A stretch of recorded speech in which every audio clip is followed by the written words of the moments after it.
Olá, como vai?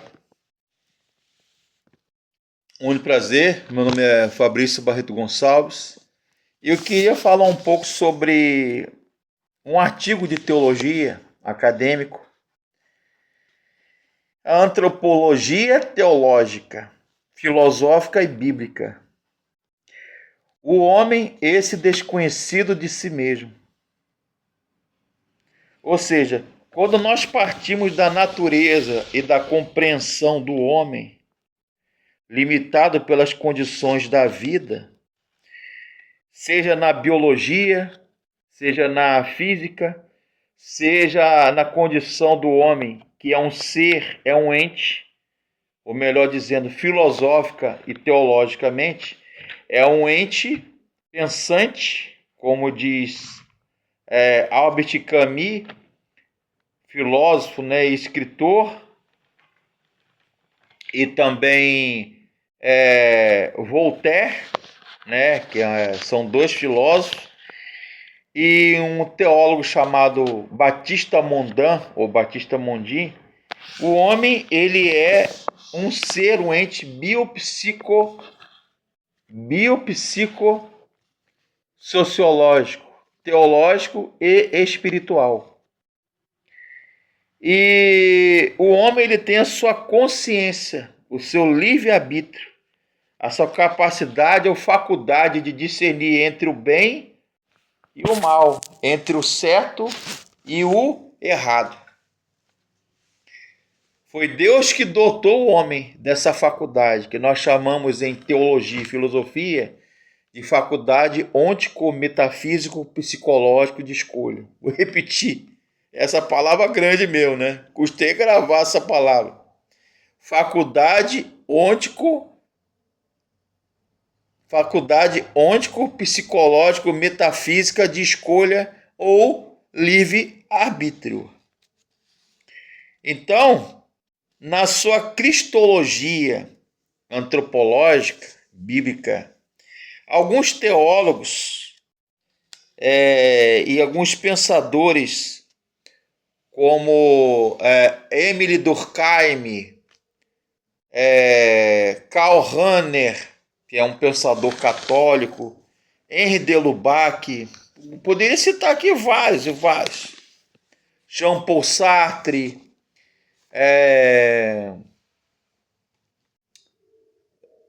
Michel Foucault, Michele Federico Siaca, que é um teólogo, filósofo italiano, e muitos outros, né?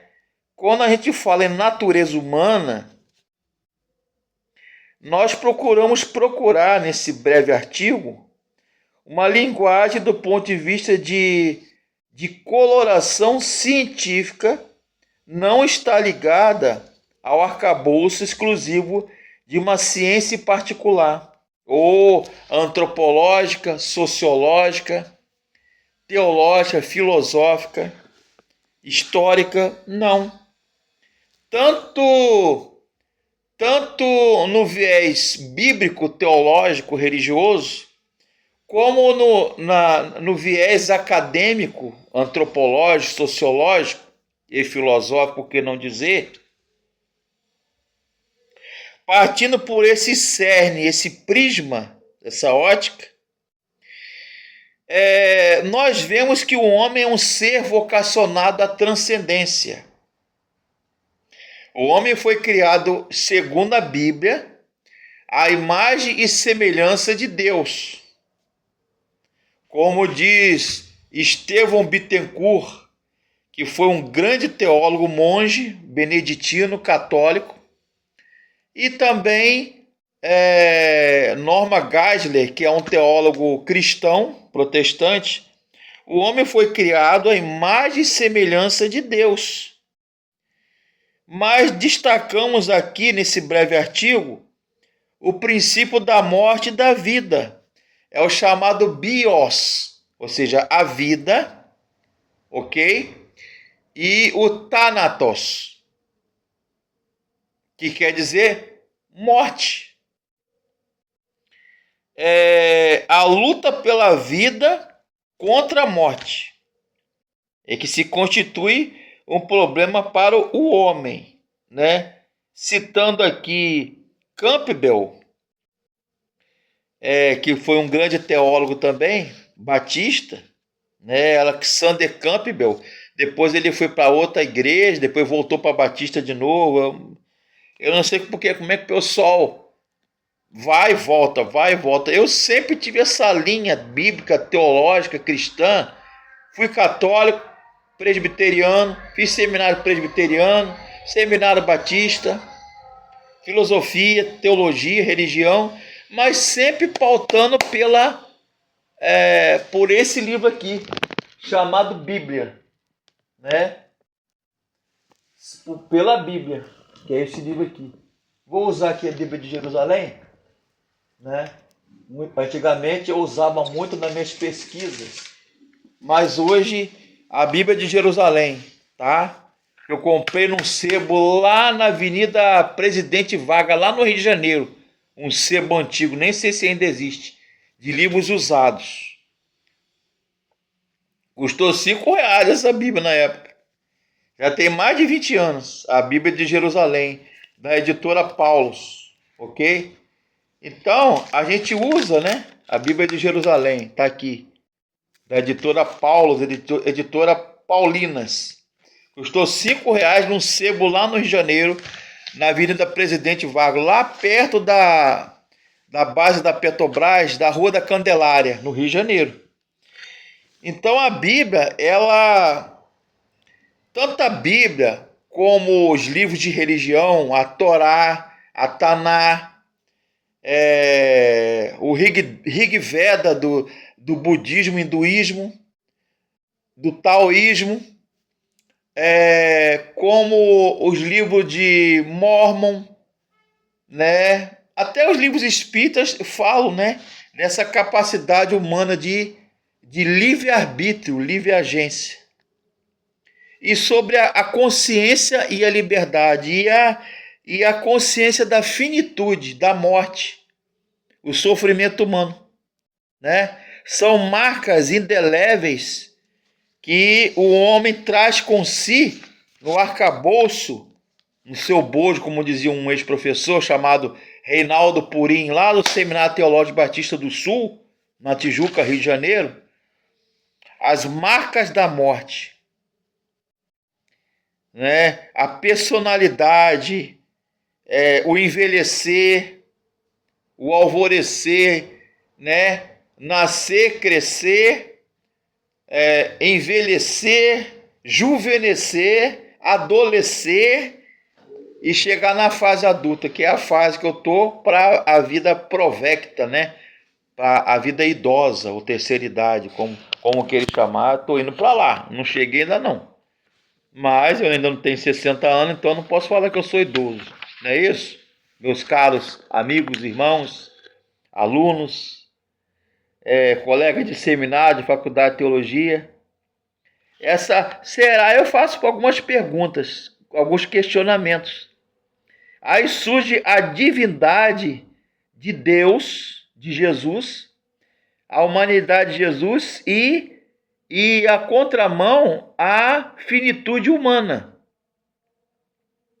Ou como dizia um ex-professor, eu acho que na teologia sistemática de Luiz Berkoff, que é um teólogo presbiteriano, né? Por isso citar aqui os católicos, os batistas, enfim, os adventistas, né? Finitum non possi capere infinitum.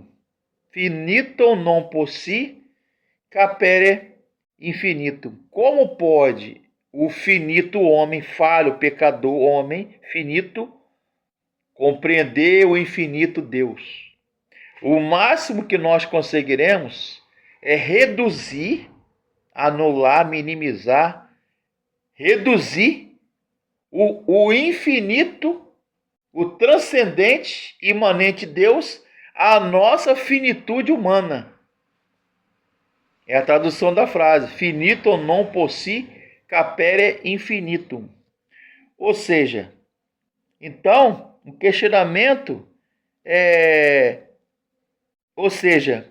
será que a transcendência da compreensão humana que o homem tem de si mesmo, de Deus, o homem faz parte dessa natureza. E submisso, fala aqui no meu artigo, pela mesma natureza ao princípio da morte. A morte impõe ao homem o sofrimento da racionalidade que só ele, dentre todos na natureza, tem. Então, alguns falam assim, pensadores, né? Só existe duas realidades: a morte e os impostos. Ninguém quer perder. Tá aqui meu pai, minha mãe, graças a Deus, minha esposa, eu, né? Meus avós já se foram, alguns parentes, mas ninguém quer perder um ente querido, não é verdade? Principalmente quando você vê a pessoa ali deitada no caixão, a gente chora, a gente sofre, tem gente que se desespera, mas na verdade, friamente, racionalmente, diante da morte, a gente não racionaliza, a gente não consegue equacionar o morrer. Que Batista Mondan, que é um teólogo que eu gosto muito, deixa eu ver aqui, se eu tenho aqui livros dele, ele fala que a morte é a separação entre a alma e o corpo. A morte é a caducidade do ser. É Batista Mondin, ou Batista Mondan, um grande filósofo, teólogo, católico, é um padre católico, ele fala isso. Belas palavras, né? Mas, a grosso modo, via de regra, ninguém quer perder seu ente querido. Tem gente que se desespera quando perde um animal, um cachorro, um gato, um passarinho, um peixe, quanto mais um parente, não é verdade? Aí eu proponho nesse artigo falar sobre isso, né? Sobre o homem, esse desconhecido de si mesmo. Antropologia filosófica, bíblica e teológica. Ou seja, pensar sobre a natureza humana é cansativo. Pensar sobre a natureza humana partindo de uma perspectiva cristã autoinclusiva pode tornar exaustivo, cansativo. Falo no meu artigo aqui. Esse tipo de experiência se lançou, né, de alguns pensadores cristãos e não cristãos, né? Jean Paul Sartre, se eu não me engano, Jean Baudin, Clovis de Bevilacqua, Clovis de Lacroix, muitos outros aí, podia falar Jean Paul Sartre, Albert Camus, Arthur Schopenhauer, né, que falava muito sobre pessimismo, sobre niilismo, ou seja, o nada, não existe em absolutos. Hoje tudo é permitido, é chamado de niilismo. E alguns chamam de minimalismo, né? Bom, enfim, são várias correntes teológicas e filosóficas. Eu não quero aqui, que senão essa live vai ficar muito grande, esse vídeo. Mas só para você compreender, convido a você, amado ouvinte, irmão, espectador que está me assistindo, me ouvindo, eu, Fabrício Barreto Gonçalves, um réis mortal, só um pesquisador, um estudioso da Bíblia, da teologia, da filosofia, da antropologia, da sociologia, da psicologia da religião, da Bíblia, né, que existe algo a mais aí fora. Tem alguns que pensam, né, materialistas, alguns marxistas, comunistas, de esquerda, ou ateus. Ah, morreu, acabou tudo. A morte não para ali no caixão, a vida. A vida prossegue. Há um filósofo que eu gosto muito, já estou concluindo, chamado Søren Aabe Kierkegaard, do existencialismo. Ele falava o seguinte, que a morte, a ressurreição é o anjo da morte ao lado do caixão, Eu vou repetir. A ressurreição é o anjo da morte de Deus ao lado do caixão, da sepultura. Quem disse isso foi Søren Kierkegaard, um grande filósofo e, por que não dizer, teólogo também. Então, não acabou não. Os árabes têm um provérbio, maktub. Maktub, está escrito, morreu, acabou tudo. Há uma vida além da morte. Há um pós-vida além túmulo. E, lamentavelmente, alguns não acreditam em Deus, não acreditam em espíritos, em demônios, em anjos, em seres espirituais, etéreos. Fazer o quê, né? Respeita a opinião, né? O problema é que quem não crê em Deus, não crê em Jesus, não crê em uma vida após a morte, numa transcendência, numa vida após a morte, quando morrer, vai ter uma surpresa do outro lado. A Bíblia garante isso. A Bíblia que eu creio que foi escrita por 40 homens usados por Deus ao longo de 1600, 1700 anos. A Bíblia Sagrada, o Velho e o Novo Testamento. O cânon, ou seja, o Velho e o Novo Testamento foi escrito ao longo de 1600, 1700 anos, aproximadamente, a Bíblia, por 40 pessoas, 40 homens inspirados por Deus, revelados por Deus. Vai se queixar com Deus, mas eles escreveram. Paulo, Moisés, Asaf, não é verdade? Vários, Pedro, João, Mateus, Lucas, vários autores do Novo Testamento, foram 9, mais ou menos, de 9 a 10, que escreveram o Novo Testamento, para você ter uma ideia. E ao longo de toda a Bíblia, foram 40 pessoas, 40 autores, que nós chamamos de autógrafos originais da Bíblia. Então, Leonardo da Vinci, vou terminar com ele, um grande... Ele acreditava em Deus, com certeza. Dizem que até que ele era maçom, não sei, tem nada a ver com isso. Leonardo da Vinci, um escritor, um escultor, um gênio renascentista do século XVI, ele falava o seguinte: há mais mistérios entre o céu e a terra que sonha a nossa vã filosofia. Quem disse isso foi Leonardo da Vinci, um cristão renascentista do século XVI. Escultor, escritor, inventor, um gênio do século XVI. Há mais mistérios entre o céu e a terra do que sonha ou supõe a nossa vã filosofia. Ok? Curta o nosso canal, Fabrício Barreto Gonçalves, no YouTube, no Telegram, no Facebook, no Instagram. Que Deus abençoe vocês. Toda semana tem um vídeo de educação, de estudo da religião, da Bíblia, da filosofia, das ciências humanas. Toda semana. Um abraço.